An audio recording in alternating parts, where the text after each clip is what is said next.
清水池塘不养鱼，这世上的坏人是抓不尽的。这帮小子现在至少都还攥在我的手里，只要别闹出什么大事就行了。就算是出了什么大事，我也知道去找谁。若是真有什么案子发生，他们几乎都能收到些风声。你说我们做捕快查案，怎么可能离得开这帮做访行打行的呢？对不对？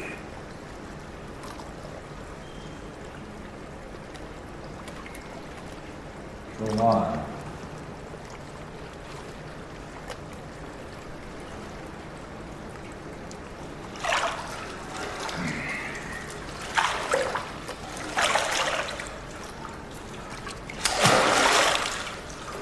我知道，你的眼里根本就没我这个师傅。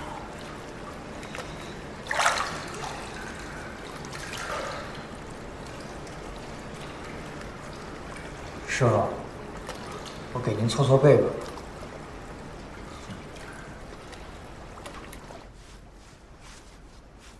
三更啊，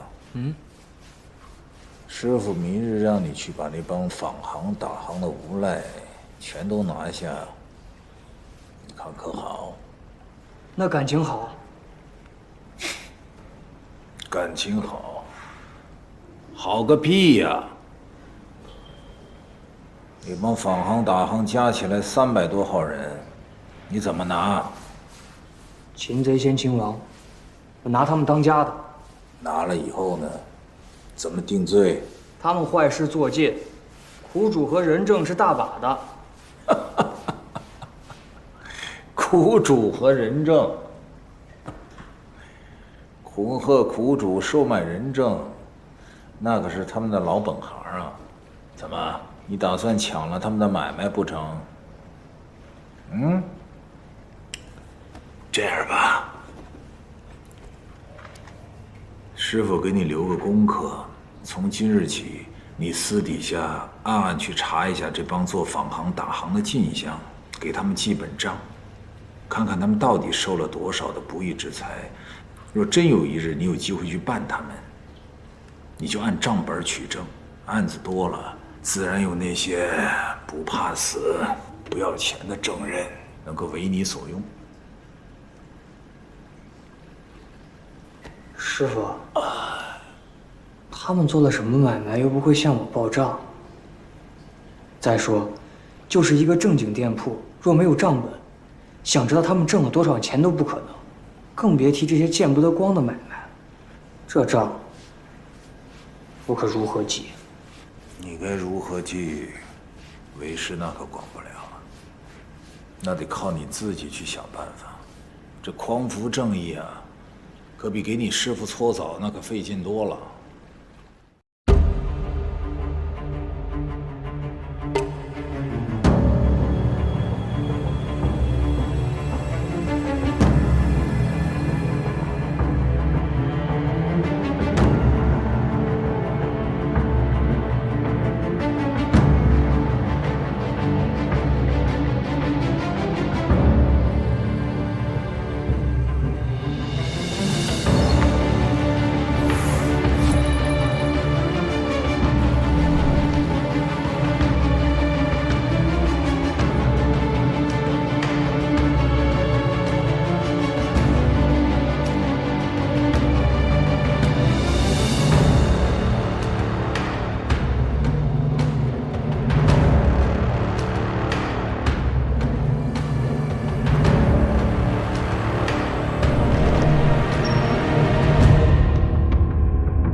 小狗，你来了，去后院井里打2桶水来。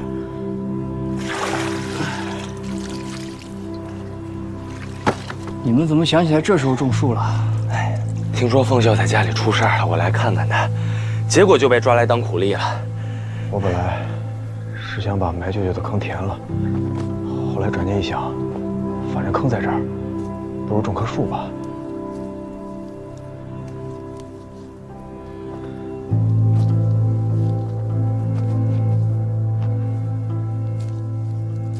这是什么树啊？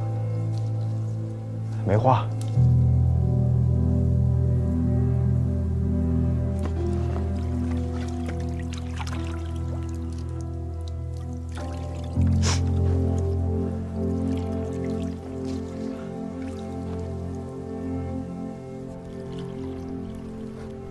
仵作怎么说？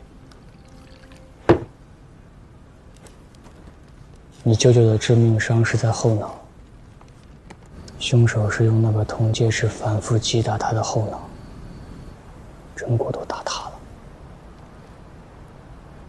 塞在你舅舅嘴里的，是一只无头的鸡雏。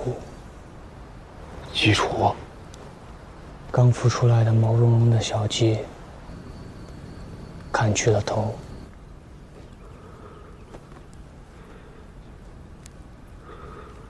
冯秀才，没事儿。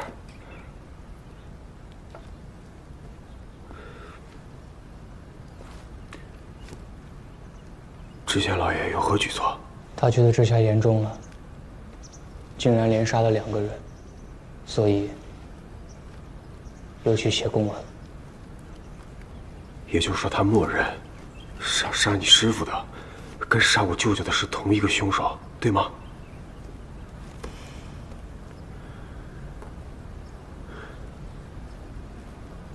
可杀你师傅是为了报仇伸冤，杀我舅舅是为什么呀？难道王夫子和冷头有什么交情？不可能，不可能。那会不会是这样？凶手小的时候在这儿上过学，没少受王夫子的戒尺，长大了以后又被冷头冤了。既然此番已经开了杀戒，那就索性把之前挨的板子都给还回来。不对，这样岂不要把得罪过自己的人都给杀了？这得杀多少人啊？不对，不对，不对，不对，不对！师聪啊，你说的对，我说的对吗？这些话就像仪式上的祭词一样。可为什么要选这些话呢？对啊，为什么呢？因为字多。嗨，这是什么解释啊？如果是我只想杀2个人，还要搞成仪式留下祭词，那祭词就应该是成双成对的。有理。如果凶手只想杀2个人的话，那么写出一副对联也会更齐整一些。所以，凶手多半还会再杀人。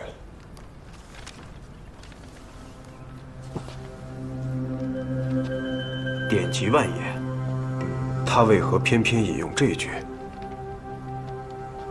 暮春者，春服即成。冠者5、6人，童子6、7人。欲乎夷，风乎舞鱼，咏而归。小狗长学问了。我最近也开始读《论语》了。这段倒是不难，说的是孔子和他4个学生在谈论抱负志向，前3个都说要当大官做大事，唯独到了曾皙这里的时候，他说了这段话。这我就不明白了。这段话说明了曾皙的境界。他并不想当什么大国高官，也没有什么宏图壮志。他最向往的，就是一个春游踏青的情景。最向往的事，那这就对了。你之前说过，这凶手引经据典是在当反话说的，他只引用了童子6、7人这半句。你舅舅又是私塾先生。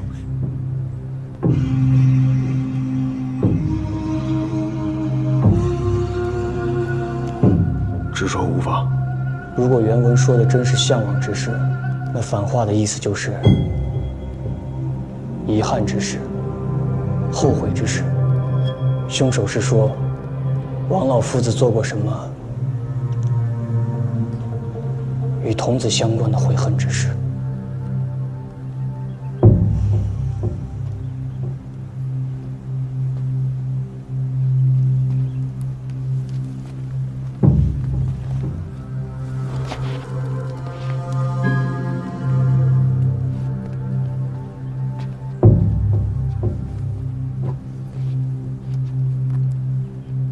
三哥，这个案子能不能由我来先查？你先查。我想自己查清楚，是因为这不仅关乎他是如何死的，更关乎他如何活过。你怀疑他做过什么不可告人之事？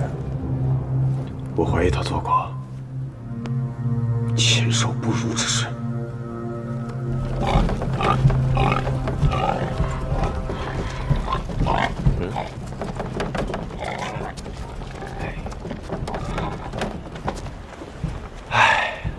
肯定是送到我们家去的。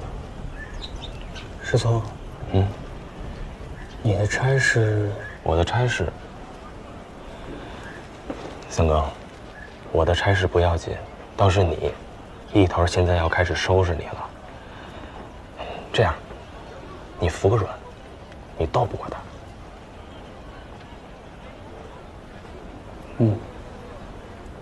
我给他准备了一份大礼。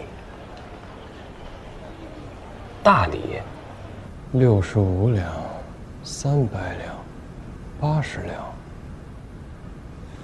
曲三哥，你刚才说这是什么？这是师傅留给我的功课，我觉得对一头您有用。你什么意思？我听说法行打行拜您做了新的大当家。这帮混混自然要有人约束着。你师傅不在了，那就是需要我操这个心。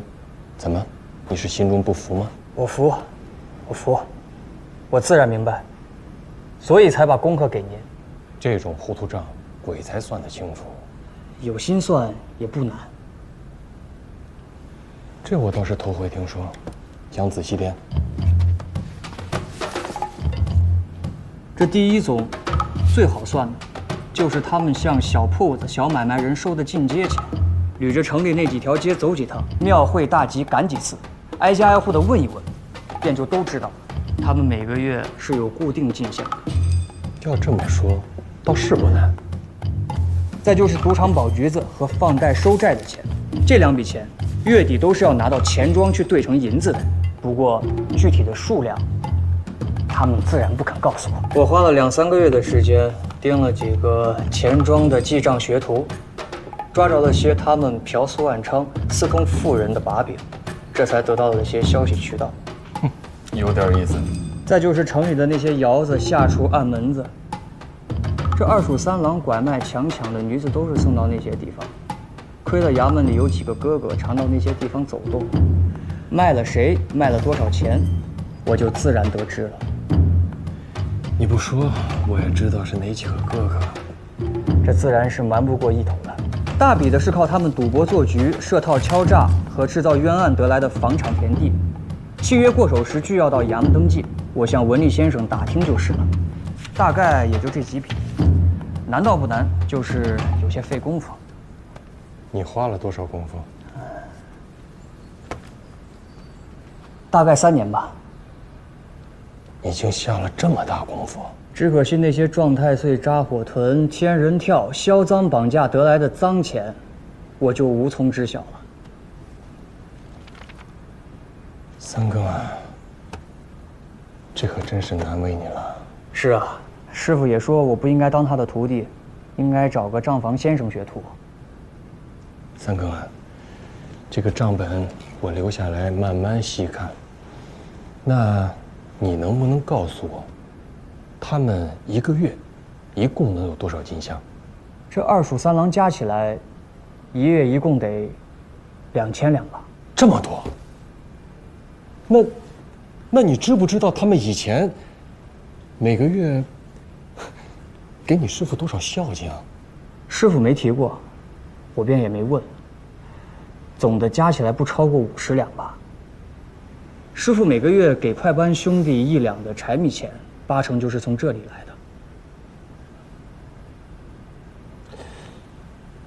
曲三哥，这个东西可是值钱的紧呢，你怎么就这么轻易的把它给了我呢？这东西在一头您手里值钱的紧，在我手里可就一文不值了。我算是想明白了，我师傅不在了，在这衙门里，我总得有个人照应吧。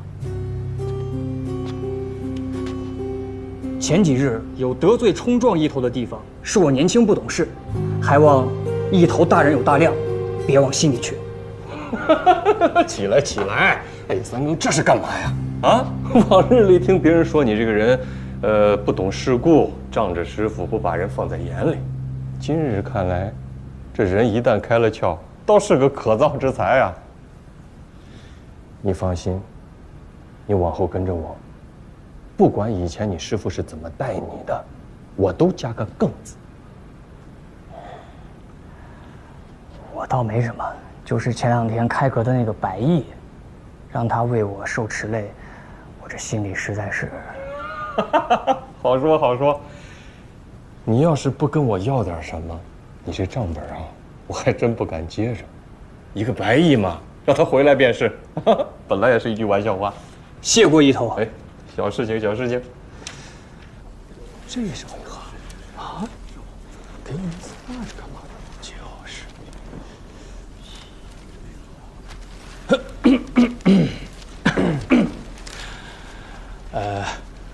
翁小彩，哎，我们今日来此啊，是听说你要把今年剩下的数秋银子退还给我们，可这字画，是何用意啊？不是我想退，啊，不是你，那是谁？是家舅想退。王夫子。前日啊，家舅给学生托梦，托梦，说有2件心事未了。第一个呢，就是这苏绣，收了学生的学费，却没能把所有的东西都传授给学生，他在天之灵，岂能安息啊？唉，王夫子的确是有德之人呐。那这些字画，安顿完家舅的后事之后啊，他的那点积蓄也就所剩无几了。好在学生我在字画方面还有些造诣，在这杜县呀也略有威名，莫不如就将这些字画抵给大家，当是偿还素绣了。不知各位意下如何呀？各位家长，那你们意下如何啊？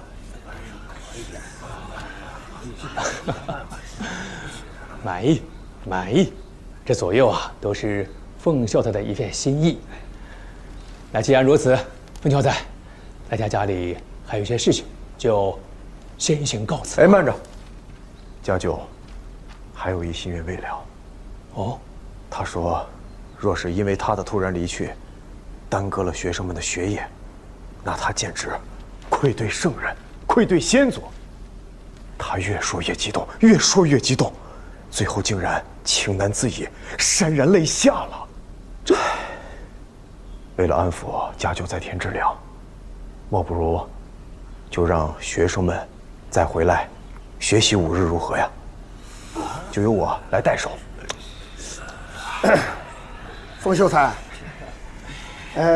我等呢知道你是一片好心，也并不是信不过你，只不过呢，这吴擂斋出了这等事，再让我们把孩子送过来，这个未免不太合适吧？啊？是啊，是啊，翁小仔，我呢倒没什么忌讳，可这屋子毕竟是死过人的地方，在下那个犬子啊又天生胆小，还望凤小仔多多见谅，多多见谅啊！这么说来，确实是学生欠考虑了。只是家舅啊，他说他要去家中没学成不可。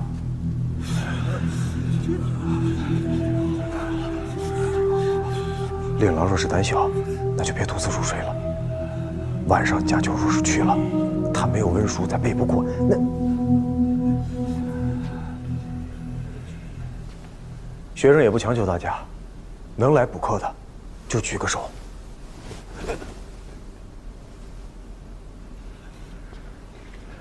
家舅，你可看好了啊！这些举过手的，咱就不用去了。感谢大家，没举手的也没几个了。如此一来啊，家舅也不至于太辛苦。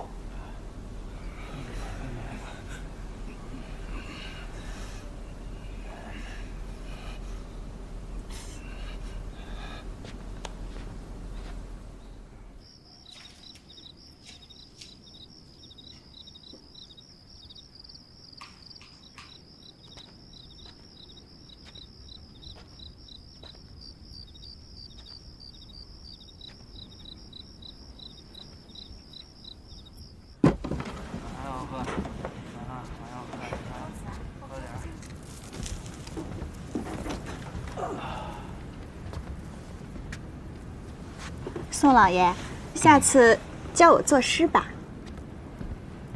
哦，你为何要学作诗啊？我长得不好看，又不会弹唱，总是上不了台面。英蕊姐姐也不会弹唱，可是诗做得好，所以恩客就多。诗岂是人人都会做的？英蕊姐姐命真好，会作诗。天天都有鲜鱼吃，鱼多好吃啊！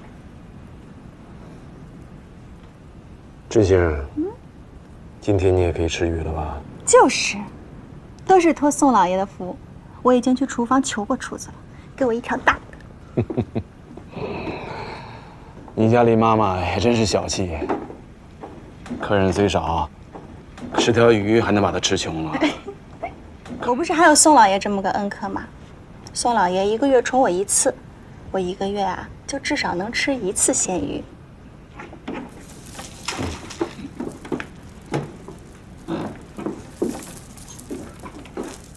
哎，陈先生，那这个月我再来1次可好？当然好啦。那您不会这个月来2次？下个月就不来了吧？那当然了，这个月再来就要去借钱了，那个下月不得还吗？那宋老爷还是下个月再来吧。1个月吃2次鱼，下个月没鱼吃，还不如1个月吃1次呢。真是为何呀？哎呀，管他下个月干什么？这个月能再吃1次，不好吗？不好，因为鱼是盼头啊。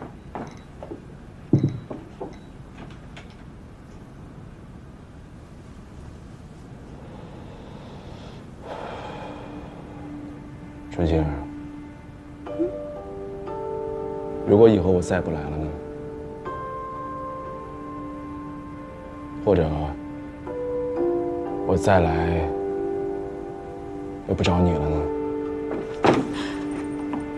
宋老爷，我是不是说错话了？鱼不是盼头，宋老爷才是盼头，宋老爷才是盼头。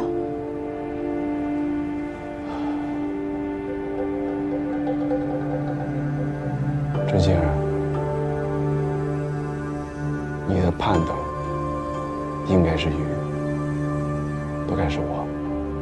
你要记住，永远不要把人当成盼头，懂吗？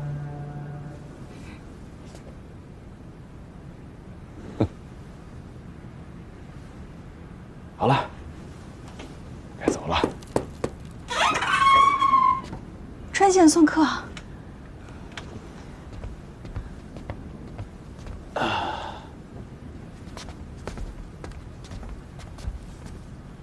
宋殿试，已经有朋友帮您会过抄了，朋友？是啊，宋殿试，就是这位朋友。宋典史，少见少见。您还记得小人吗？小人张继祖是薛举人的管家。我当是谁呢？原来是张管家。你手上的伤重不重啊？手上的伤，宋典史，您说的是？与我素无来往，若不是被银子咬了手，怎会替我会招啊？宋典史，哎呦，小人送您的。我有驴了，要你何用？小人可以为您牵驴啊！哦，走。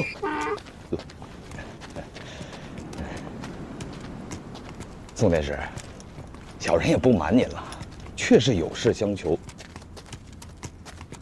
胭脂巷，就是翠华楼后门那里有一处无主的废宅，荒废了好多年了。您看，县里能不能把它卖给我？卖多少钱呢？您说了算。至于往县上报多少呢，也是您说了算。这中间就是这么点意思。那个院子我正好知道，不过可不是什么无主的废宅，有主。有主？不对吧？小人都打听过了，荒废了好多年了，草都1人多高了，房都快塌了。上个月冷捕头找过我，说过那个院子的事儿。冷捕头？哦，就是前2天死的那个。他对我说，那个院子一直荒废，经常会有一些叫花泼皮在那里聚集，为了争夺地方，还经常动手斗殴。他问我县里能不能把那个院门用砖封上，我就查了一下，才知道6年前县里已经把它都给了一个外来的客商了。小人前几日去看，那院子还荒着呢。说你们薛家家大业大，要一个破院子干什么？嘿，不是我们家老爷要，是小人我。您看，小人这也40好几了，也想成个家。本想着那院子虽然不太吉利，但想图个便宜。便宜怕是图不上了。那个主人听说是个行商，买了院子以后也未曾住过，而且现在人在什么地方也不知道。怪不得。小人前日去看，院子依旧荒着，可院子里多了点东西。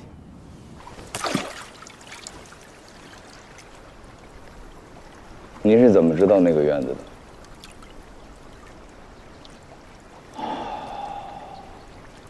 那之前是陈旺的院子，那个院子就在翠华楼的旁边，杀冷捕头，那是再合适不过的了。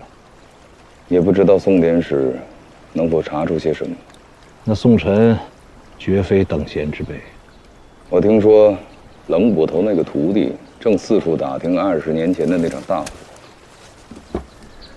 先盯紧他吧，那个陆直早已不在这世上了，看他们能查出什么。陆宅很大，有4进院子，有个角门离我很近，我记得真切。就那个角门的火势最猛了。火灾系意外引起，火烛倾倒引发大火，起火之处为正房，主人卧室蔓延四散，举宅皆燃。主人一家4口，主人陆进信，主母陆邹氏，长子陆不忧，次女陆平儿晋末，管家陆中，侍女16。海棠、仆妇张氏、李氏、季氏亦皆死于火灾。更夫曲天明救火时殒命。更夫曲天明，3更的爹。我想起来了，有个姓陈的，是陆家仆人，叫陈旺，他没烧死。听说他没烧死是因为有星宿照命。这个人本来就好赌，就趁这运势到省城大赌了一把，发了个横财，还掷了骰子。好像在胭脂巷那边。袁之巷，翠华楼后门那边。小人哪知道翠华楼后面在哪儿啊？那后来呢？后来他就运救命进了，听说是背离深战，白的也没了，就跳河死了。你说那人叫什么来着？陈旺。倒是有人说，陆家有个养子没被烧死，活下来了。养子。说到陆家的这个养子啊，我倒是曾见过，那时也就15、16岁的样子。据说他以前是陆家捡回来的一个快要饿死的小要饭的，给陆家大爷呀当书童，甚是得赏识。后来呢，便认作了干儿子。他叫什么来着呀？他叫陆不直找陆直，一步登天就应了时。啊，对，他叫陆直。书童陆直，家仆陈旺，护院张贵，厨师尤二，此4人幸存。刘大哥，这幸存的4个人现在何处？这如何知晓啊？又不能让他们定期到衙门来报到。那我要查这4个人的户籍。查户籍啊？啊，行，请移步隔壁黄册库，恕我还有正经公务在身，自己查吧。行，自己查就自己查。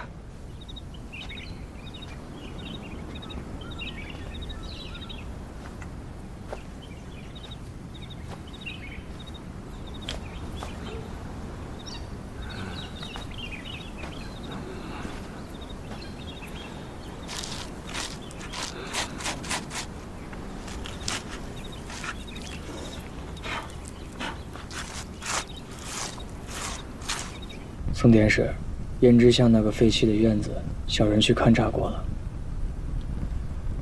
有何结果啊？其一，院墙有个地方是新补的，看起来曾经是个洞；其二，显然是那石磨，那石磨什么都没磨过，因为无论磨米、磨面、磨豆子，那磨石上定会留下痕迹。这台磨干干净净的，然而奇怪的是，磨的周围有很多铝蹄子印，仿佛那铝负了重一般，全力在蹬地。宋典史说的是，余光拉磨不需用这么大力气。那院子就是师傅遇害的地方。何以见得啊？那院子在翠华楼后门旁边。翠华楼，翠华楼跟你师傅有何相干啊？接着说。我师傅是吊死的，那凶手定是顶死了院门，用什么东西引得师傅去钻了那墙洞。凶手定是在师傅钻洞时给他脖子上套了绳索。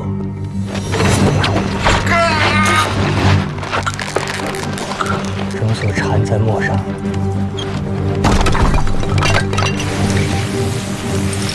然后再用驴拉磨把师傅吊在桩子上。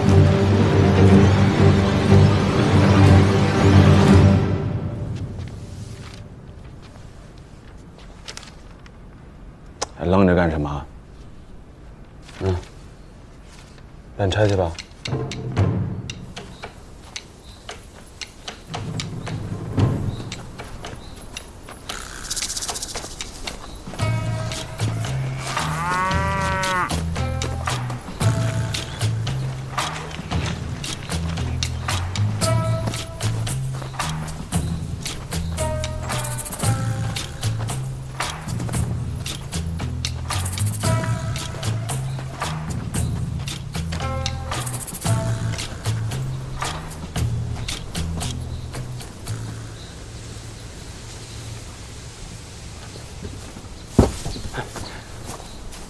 二位官差大老爷，有什么要小人做的，二位尽管吩咐。你便是石匠司宝柱？哎，是，小人便是石匠司宝柱。到衙门里说话吧。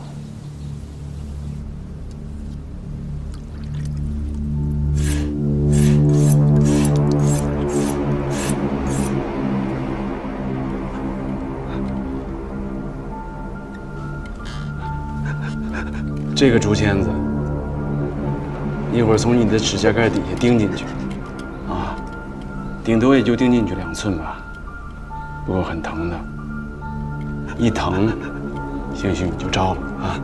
来，上刑。求你不要，老爷，我是个石匠，你不能毁了我这双手啊！我全指着这双手养家糊口。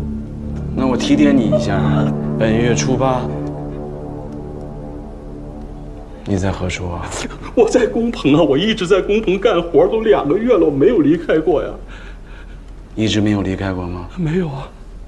哦，不对，我离开过。上个月8月中，我去了一趟城里，给人家去交活去了。什么活？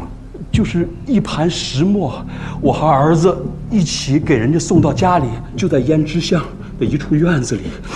那个院子看起来像是要荒废了，客人说要改成豆腐房，所以才订的石磨。那个客人是什么样子？那客人大概7尺开外，他怪怪的，他一直戴着一个斗笠。他来订货的那天，因为下雨，所以我也就不以为奇。可是我去交活的那天没下雨，他还是戴着那个斗笠。你看看，谢谢。来，走。你并没有看清那个客人的长相。我看是看了，我就是不知道该怎么说。啊，他那个胡子长得就跟庙里的判官似的。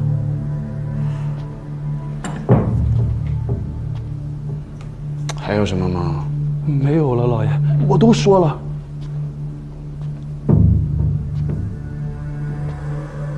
你可要说实话。那个人我可见过，瞒不了我的。大胡子。哦，对了，他的手很细，还留着指甲。哎，谢谢。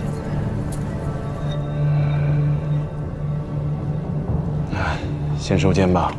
哎，老爷，我都说了，我说的都是实话呀，老爷，我冤的，老爷，我冤的，老爷，我冤。宋典史，这个石匠要关多久？关到破案。什么？每月500两？那对你们来说也是9牛1毛。不是前几天刚说了50两了吗？前几天我还不知道几位当家的锅里有那么大油水呢。几位当家的？整个县里，士农工商贩夫走卒，哪个不是靠衙门给饭吃的？怎么到了你们街面上，就成了你们吃肉，让我们衙门口的喝汤？这像话吗？狗屁的吃肉喝汤！你这是让我们一众兄弟喝西北风啊！你兄弟多是吧？我兄弟也不少啊。我告诉你，从今往后，每个月500两的常例分文不能少。另外，再有个什么官司案子，咱们另算。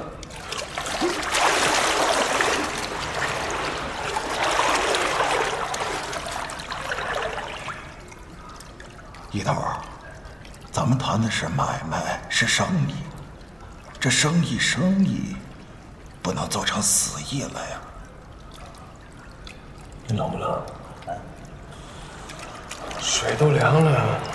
来人，加点开水。来了。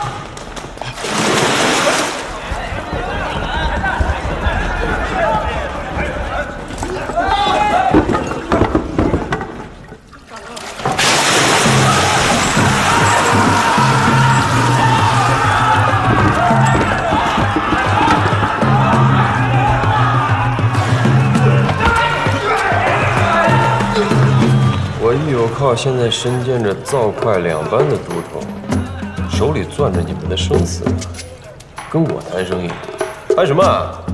哼！我劝你聪明一点，花钱给自己买条生路吧。姓易的，你别把事情做绝了。我看是这儿太闷了，几位当家的都昏了头，忘乎所以了，是吧？兄弟们，把他们插出去。让他们凉快凉快，透透气，清醒清醒。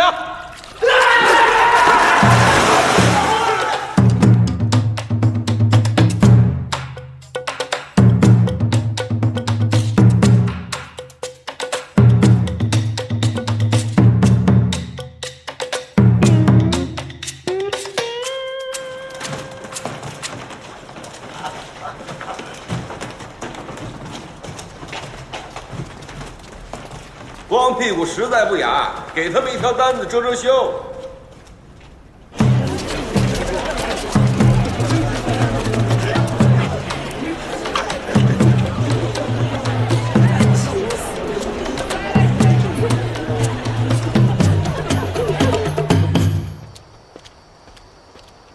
娘，三更回来了，今天灯笼没灭吧？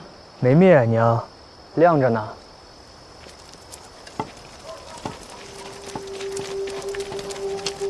怎么了，三更？出什么事儿了？没事，娘，没事的。跪！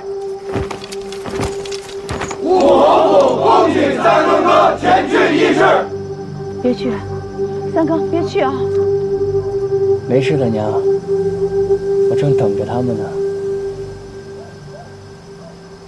带路。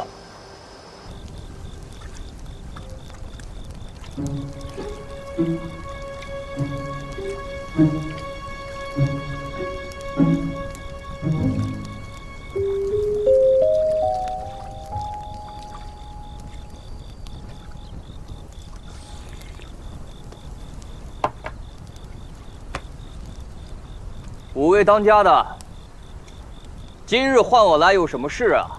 三更啊，冷头的那个案子，我们其实比谁都上心。这些天我们尽力在查访关于那个案子的线索，倒是也查到了一些零碎的消息。哦，平安里的赵寡妇最近勾搭上了脚行的二当家王顺。这赵寡妇死了的男人呢，叫吴金龙，当年因为斗殴杀人，也是被冷头给拿的。四眼井大街的刘石头前些天回来了。刘石头以前呢，因为偷盗被冷头拿了，当时打了40个板子。大侯爷，你拿过来我自己看吧。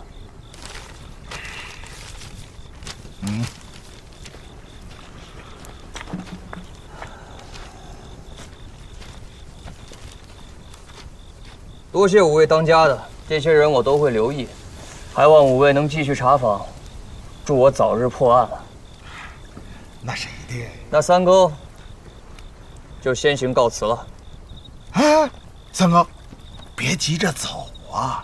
我们备了一些酒肉，想让我们兄弟吃几杯酒啊！大侯爷，三更我就直说了，你们叫我过来，怕既不是为了线索，也不是为了吃酒吧？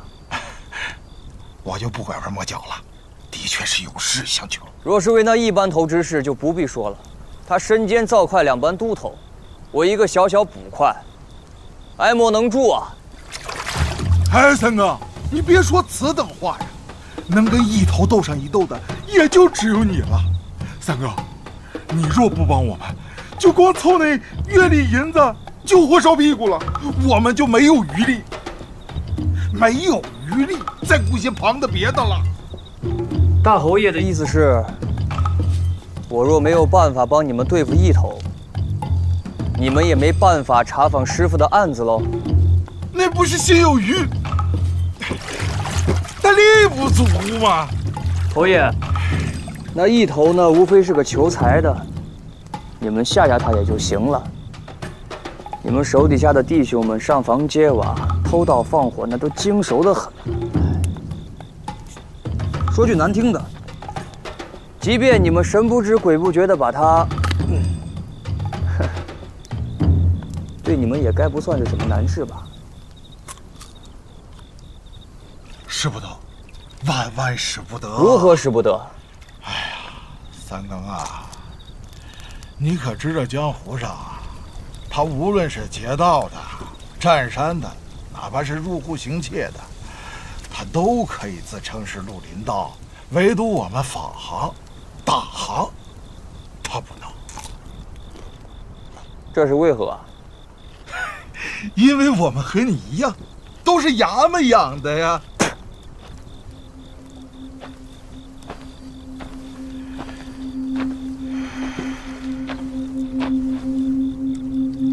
你说什么？说起我们武侯府啊，县里的百姓谁不怕我们呢？但那是我们的势力吗？不是，那是衙门的势力。县里的百姓怕我们，不是因为我们人多手狠，而是因为无论我们行什么事，衙门都会不管不问。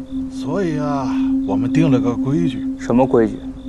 不伤官人。如此说来，这杜县人人都怕的武侯府，倒是不敢伤个衙门里的班头。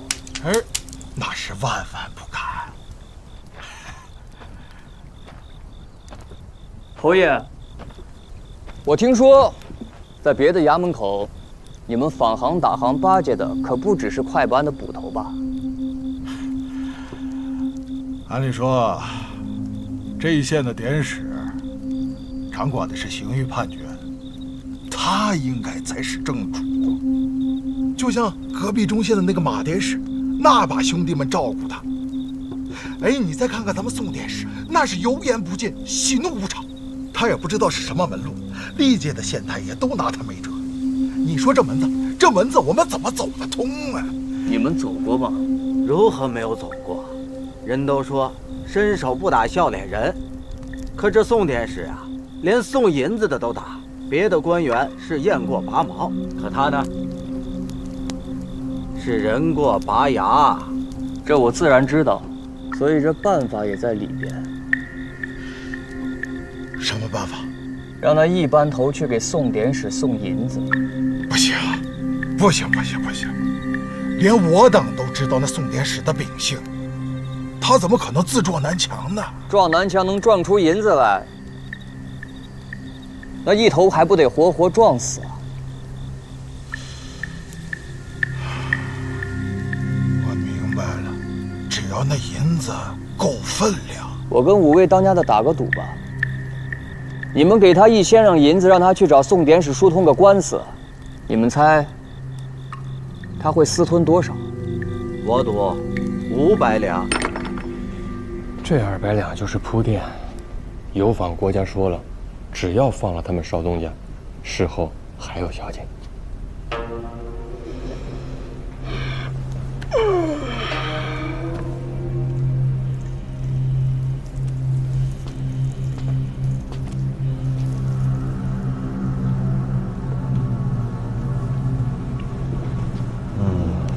一班头啊，我听说游方的少东家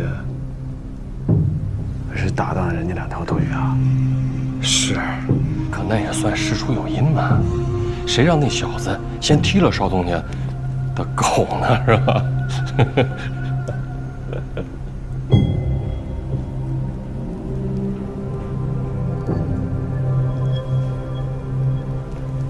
你是说，这200两银子可以买人的2条腿？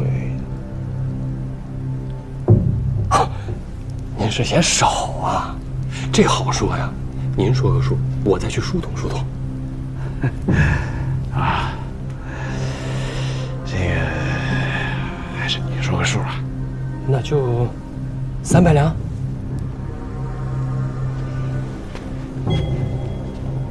这300两银子够买你的清闲吗？宋典史，您这话是何意啊？一班头啊，我听说自从你代管了快班以来，忙的是不亦乐乎啊，把那2署3郎都整得光屁股上街了。你也是这把年纪了，如此辛劳啊，是不是把脑子也给忙糊涂了？你是头一天认识我宋晨吗？也怪我一时疏忽。这样吧，从今日起，快班的事你不用过问了，由我直接来管。别呀，宋典史，这可使不得呀！您不能因为这个去免了我差事呀！您要是觉得300两少，那就500两，1000两就够了。给脸不要，滚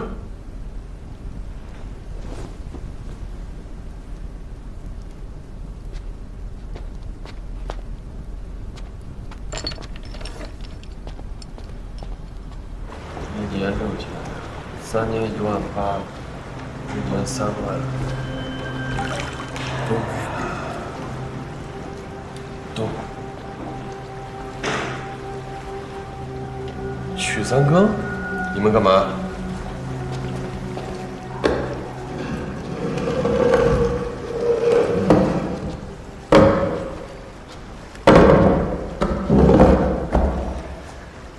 我遇到迎春院的老鸨子刘妈妈，她说你好久都没去了。迎春院，你什么意思啊？宋田是让我来问你，迎春院那个新来的粉头，是不是让你包了？宋典史，他问这个干什么？我也不知道，应该没什么大事，一头给我个话就是了。我是跟他们家妈妈说过这么一句，包银多少？我就嘴上说了说，我没给包银呢。嘴上说了说就给包了，还是一头有面子啊。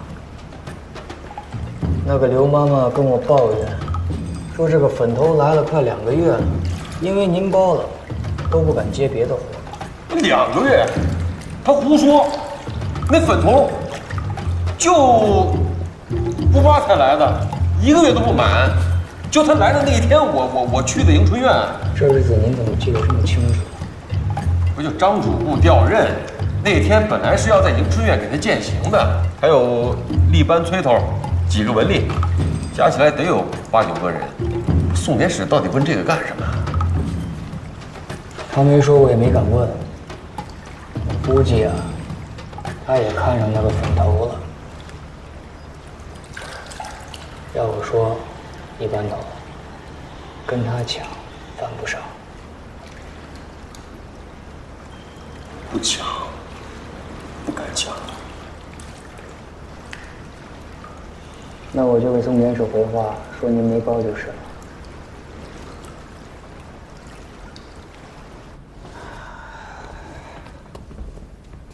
口供这就对上了。对上了。那个刘妈妈还有其他人，确实都是这么说的。说把他留宿在迎春院。冷头的确是在初8遇害的，所以他没嫌疑了。现下看是没有了。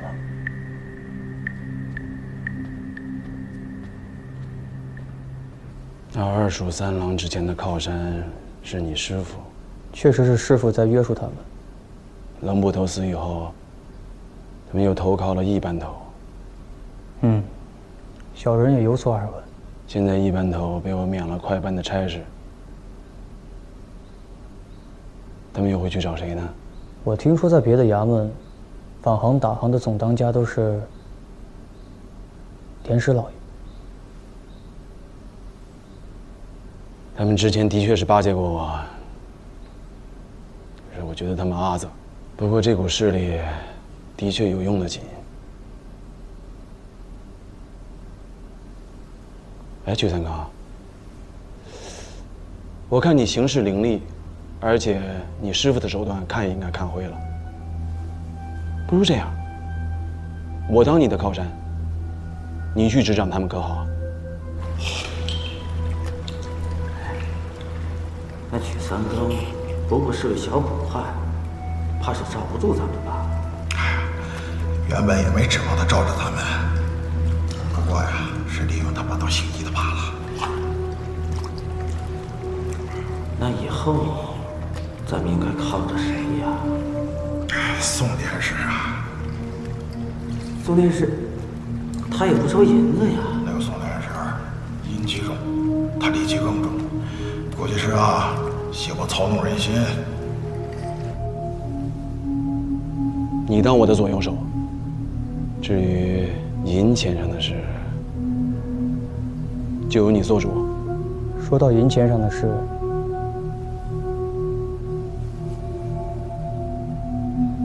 小人倒是有数的。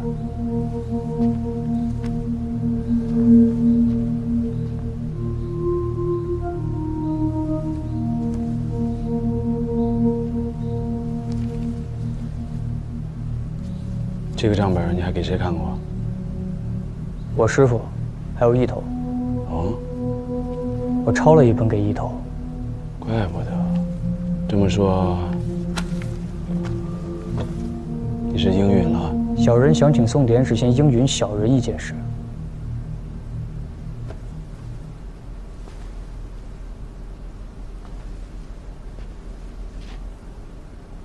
这账本上记的不仅是成千上万的银钱，更是桩桩件件的恶行。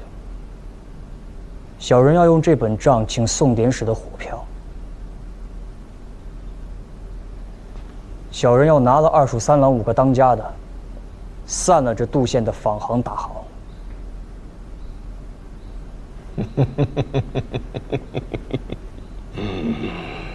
你怎知我是在试探你啊？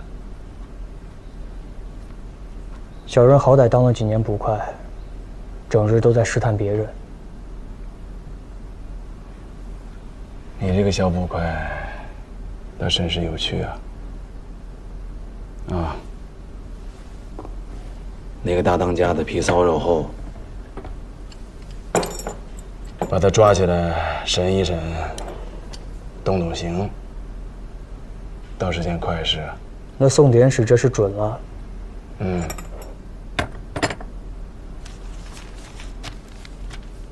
不过那5个人可不好拿啊，况且你抓住一个，另外4个就跑了。把他们5个聚在一起拿就是了。他们5个约好了要请我吃酒了。为何要请你吃酒啊？让一班头给宋典史送银子的主意，是小人出的。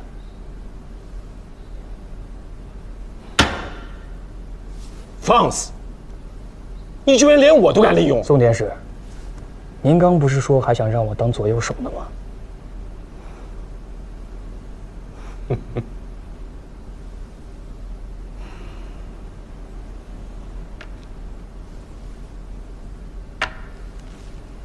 拿去吧。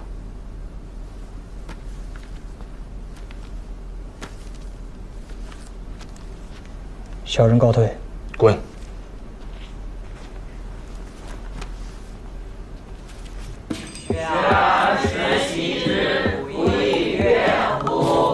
有朋自远方来，不亦乐乎？有朋自远方来，不亦乐乎？人先生，这个我们学过了。学过了，《论语》我们几个大的去年就学过了。哦，那老师考考你，“温故而知新”下一句是什么呀？还不是学过了吗？先生，“温故而知新”可以为师矣。这句话的意思是温习旧的，而知道新的，就可以当老师了。哦，那作为老师，是不是应该提醒你“温故而知新”呢？继续，“人不知而不愠，不亦乐君子乎？”人不知而不愠，不亦君子乎？你们再来一遍。学而时习之，不亦乐乎？有朋自远方来，不亦乐乎？人不知。知道为什么我要留你的堂吗？王先生也会留堂吗？王先生倒是经常留堂，只不过没留过我。他都留过谁啊？有几个。写下来。啊，哦，好。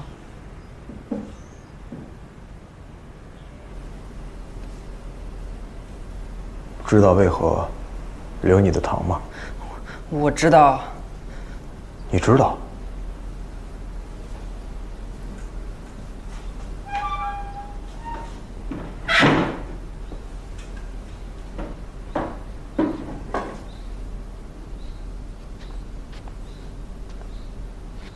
先生，您不贵吗？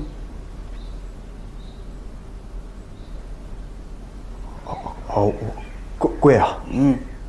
啊，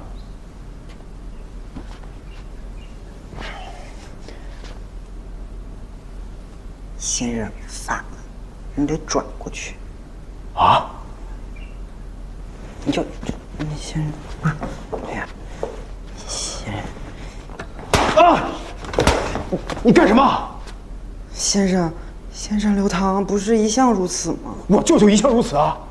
啊！啊！舅舅与我说过，日子久了，先生忘记了。那咱继续。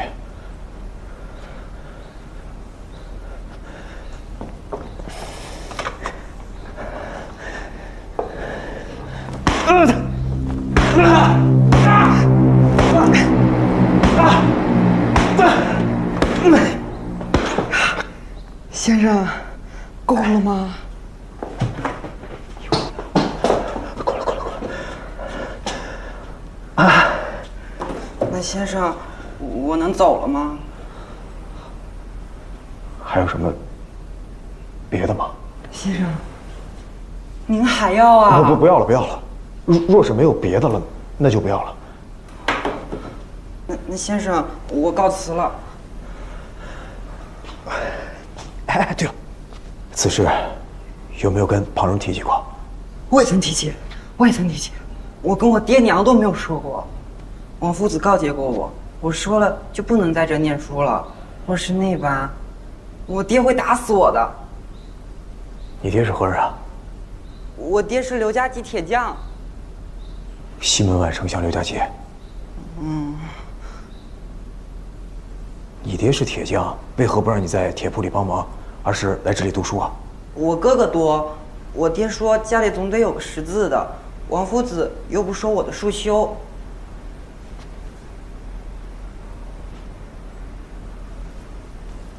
先生告辞。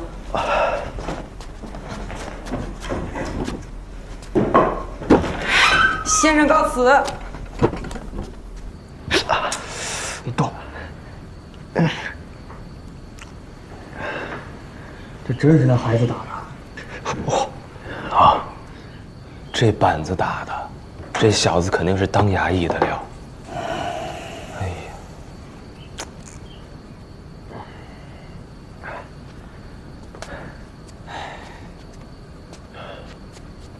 你们跟我说，那凶手把无头的鸡雏塞到我舅舅嘴里的时候，我还以为……本来啊是想从这些孩童口中查出什么线索，哼，结果查出个更离谱的怪癖。我查了一下舅舅的账本，每年呢有3个孩子，他们是不用交束修的，全是穷小子，家都在城外。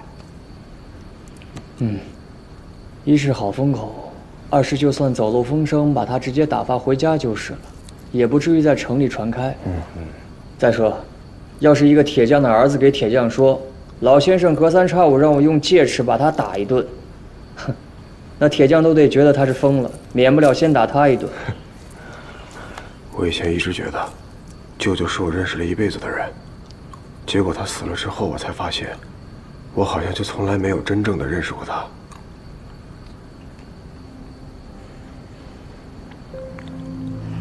认识了一辈子的人，却好像从来没认识过一样。这一杯，敬我舅舅。敬王夫子。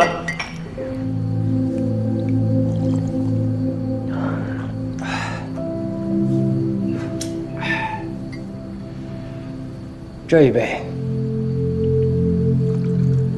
敬我师傅。敬冷骨头。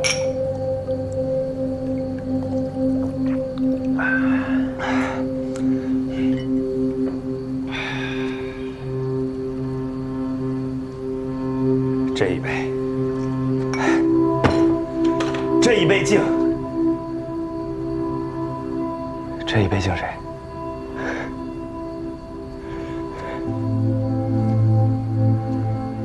这一杯敬孔子。敬孔子，敬他千百年来白白的教人做人。教来教去，这世上还净是些不做人事。不说人话、不长人心的人皮畜生！孔夫子，您老人家别动气，不是因为您教的不好，而是因为这做人啊，实在是太难了，太难了。说得好，确实难啊！干他，干！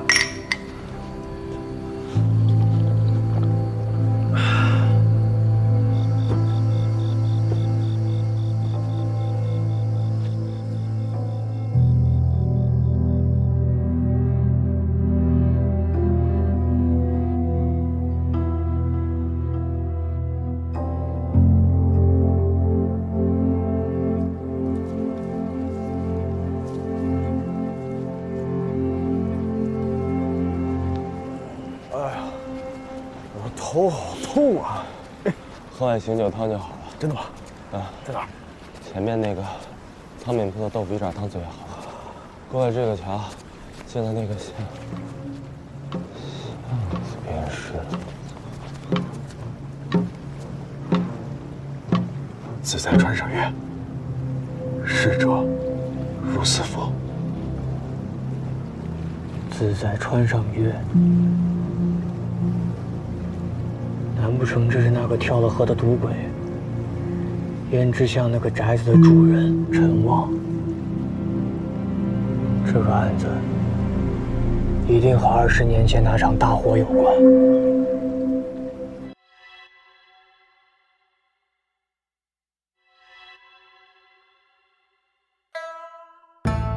骨头的中间，刀刃的旁边。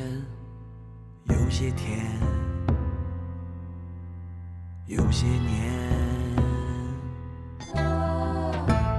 咬破了新鲜，咽下了陈年。有人哭，有人眠。我属魂心，祭祀其生。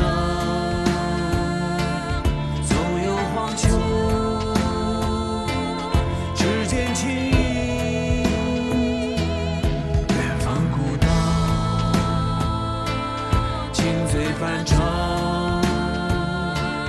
野火不尽，岁岁枯荣。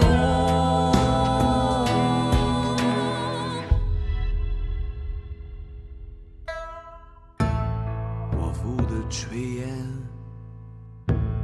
命运的上签，旧之前，换个圆。誓言，纸上的尘缘，风一吹就不见。我属魂心，祭祀其生，纵有黄秋。